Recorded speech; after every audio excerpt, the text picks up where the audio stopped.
Jacques Stella, autoportrait avec sa mère.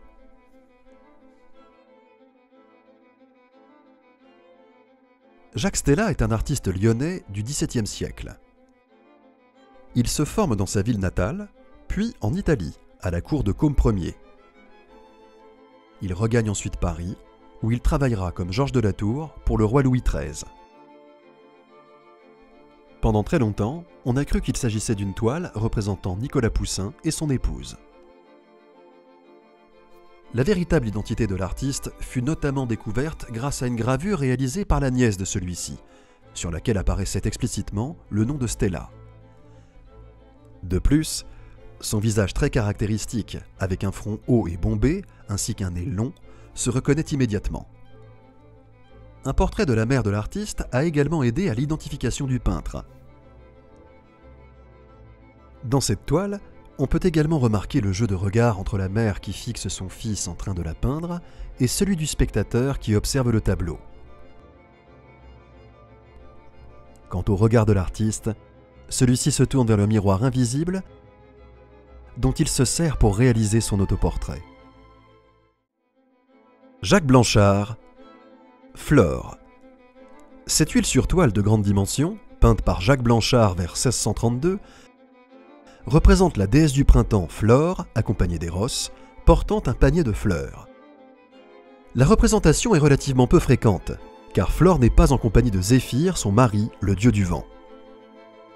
Au second plan, la nature représentée n'est pas sauvage.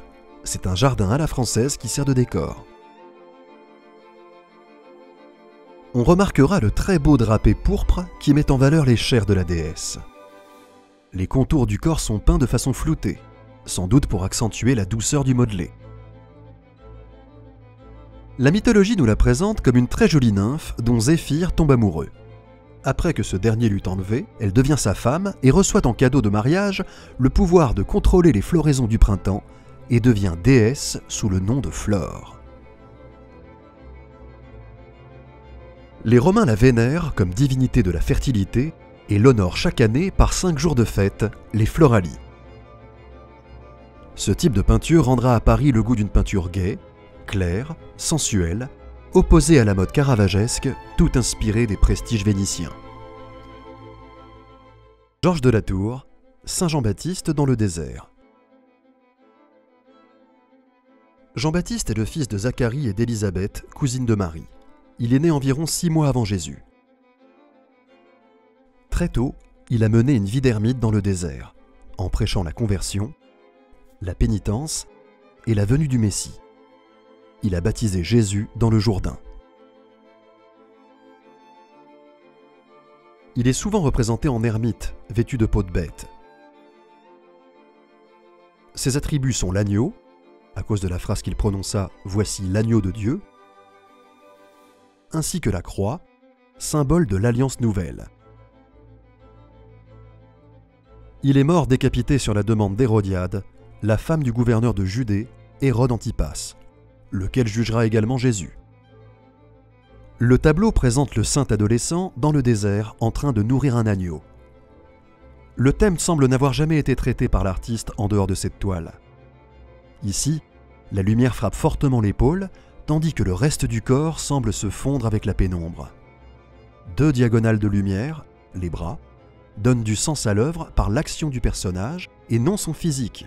Le visage reste dans l'ombre.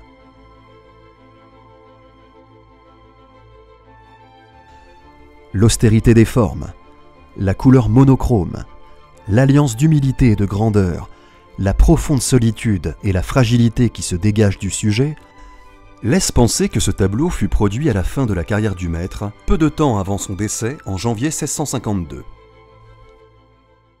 Georges de la Tour, profil de femme.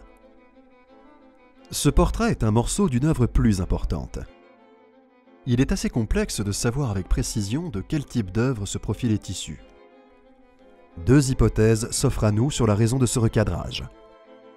Tout d'abord, le découpage de plusieurs figures dans une composition plus vaste, de façon à revendre plusieurs tableaux et permettre ainsi aux marchands peu scrupuleux de gagner plus d'argent. L'autre hypothèse serait le sauvetage d'une partie de l'œuvre intégrale qui fut endommagée. Cette dernière supposition semble la plus probable au regard de l'état de la toile. Cette huile sur toile représente un profil de femme au bonnet rouge. La douceur du modelé, la fluidité des lignes, jointe à un souci de dignité et de tension formelle, la grâce modeste et méditative semble rattacher l'œuvre au nouveau-né de reine, aux éducations de la Vierge, mais aussi à l'adoration des bergers du Louvre. La sensibilité des volumes, la finesse de la touche, la spiritualité de l'œuvre, ainsi que certains détails d'exécution comme le galon de la robe, sont garants de son authenticité. La datation d'une œuvre à partir d'un fragment est toujours aléatoire. Toutefois, de nombreux auteurs s'accordent et proposent pour celle-ci une date entre 1645 et 1648.